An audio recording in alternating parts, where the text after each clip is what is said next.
देवभूमि कुल्लू से आप सभी को मेरा प्यार भरा नमस्कार। तो जैसे आप सभी ने देखा होगा कि कुल्लू में 7 दिन तक, पिछले 7-8 दिनों पहले दशहरे का आगाज़ हुआ था। तो ये दशहरा यहाँ पे 7 दिन ऑफिशियली चलता है दशहरा। तो इस बार जो है दशहरे को एक नया स्वरूप देने की कोशिश की गई थी। जैसे कि हम सभी जानते हैं कि इस दशहरे को इंटरनेशनल दशहरे का नाम दिया गया है। तो कोशिश की गई थी इस बार सरकार द्वारा कि भी इस जो ये इंटरनेशनल लेवल का अगर ये फेस्टिवल है तो लोगों को भी उस तरह की सुविधाएं दी जाए ताकि ये लगे कि ये एक इंटरनेशनल फेयर है। तो इसके लिए काफ़ी इस बार बदलाव भी किए गए थे। अलग तरह के टेंट लगाए गए थे जहाँ पे लोगों को मतलब घूमना है। जो यहाँ का माल रोड है, आप मेरे बैकग्राउंड में भी देख सकते हैं। तो ये सारी जो चीज़ें हैं काफ़ी अच्छे तरीके से बनाई गई थी।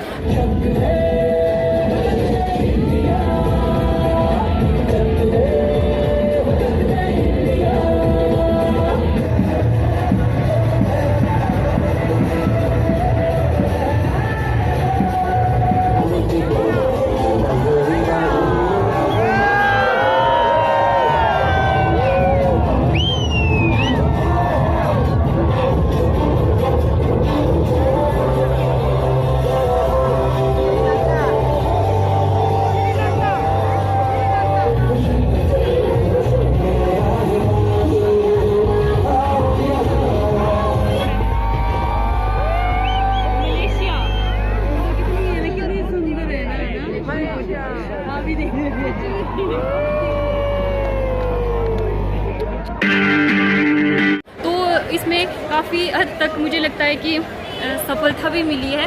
तो काफ़ी नीट एंड क्लीन था, सब कुछ बहुत अच्छे से था। और जो है इस दशहरे में काफ़ी कंट्री से, आई थिंक 20-25 कंट्री से भी लोग आए थे जिन्होंने कि अपने कल्चर को यहाँ पे रिप्रेजेंट किया।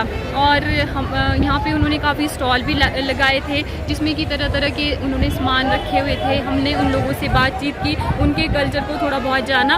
तो मुझे लगता है कि भी इंटरनेशनल लेवल का जो स्वरूप देने की कोशिश की गई थी इस दशहरे को, तो वो काफ़ी हद तक सफल भी रहा है। क्योंकि एकदम कोई सारी चीज़ नहीं हो सकती है, तो धीरे धीरे ही हर चीज़ में सुधार लाया जा सकता है। तो ये दशहरा काफ़ी हद तक जो कोशिश की गई थी उसमें शायद सरकार का भी ये प्रयास सफल रहा। तो अब मैं आपको एक चीज़ और बताना चाहती हूँ कि काफ़ी मुझे कमेंट आए थे कि मैं इस दशहरे में कोई मैं सारी वीडियोस आपको नहीं दिखा पाई, या कुछ इस तरह के मुझे बताया गया कि जो ये सारा माल रोड है या कुछ और चीज़ है ये हम कवर नहीं कर पाए। तो अब मैं आपको बताती हूँ कि इसका मेन कारण क्या था। तो इसका मेन जो रीज़न था मैं आपको बताती हूँ। हमारे ऑफिशियली जब ऑफिस के बाद का जो टाइम बचता था, तो सबसे पहले मैं ये कहना चाहती हूँ कि चाहे ये दशहरा इंटरनेशनल लेवल का है, चाहे ये हमारे अपने कंट्री का फेस्टिवल होता है, या चाहे ये कुल्लू का किसी एक स्टेट का फेस्टिवल है, लेकिन जो ये फेस्टिवल है इसको जो एक विशेषता प्रदान करते हैं वो है यहाँ के देवी देवता। यहाँ पे जो देवी देवता आते हैं उन्हीं की वजह से आई थिंक ये दशहरा अपने आप में अल्टीमेट है। उनकी जो शक्ति है, दिव्य शक्ति है, मुझे ये लगता है कि अगर वो यहाँ पे विराजमान नहीं होंगे तो ये इस फेस्टिवल का कोई मतलब नहीं रह जाता है। चाहे ये नेशनल लेवल का है, चाहे ये इंटरनेशनल लेवल का फेस्टिवल है। तो मैं आपकी ऑफिस के बाद जितना भी सुबह शाम का टाइम बचता था तो मैं देवी देवता के ही पास जाती थी। मेरी कोशिश यही रहती थी कि हम कम से कम उनका आशीर्वाद लें, थोड़ी देर उनके पास जाकर बैठे। इबादत करन दे नाल गल बनदी ਏ गल बनदी ਏ किसे दी अज बनदी ਏ किसे दी कल बनदी ਏ इबादत करन दे नाल गल बनदी ਏ गल बनदी ਏ। ऐसे लगता है कि ये चीज़ एक्सप्लेन नहीं हम कर सकते हैं कि वहाँ पर जाके क्या अनुभूति होती है।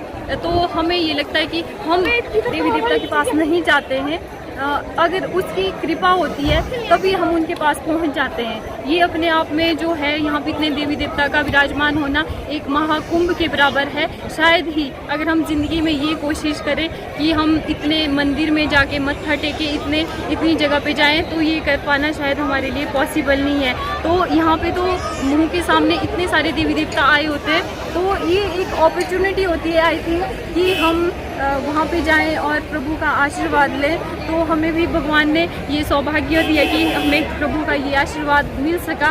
कम से कम अगर ज़्यादा नहीं, जो इस बाउंड्री में देवी देवता थे यहाँ पे 300 से अधिक देवी देवता आते हैं शायद, तो 260-70 देवी देवता के आशीर्वाद लेने में हम कामयाब हो पाए। जो कई देवी देवता यहाँ ब्यास नदी के पार भी बैठते हैं, तो वहाँ पे शायद हम नहीं पहुँच सके। तो प्रभु की जितनी इच्छा थी वो हमने कोशिश की कि हम उन तक पहुँच सके। तो मैं अपने एक्सपीरियंस से आपको एक बात कहना चाहती हूँ कि अक्सर मुझे ये भी कहते हैं कि आपको देवी देवता के पास जाके क्या मिलता है, ये चीज़ मतलब बहुत ज़्यादा नहीं करनी चाहिए।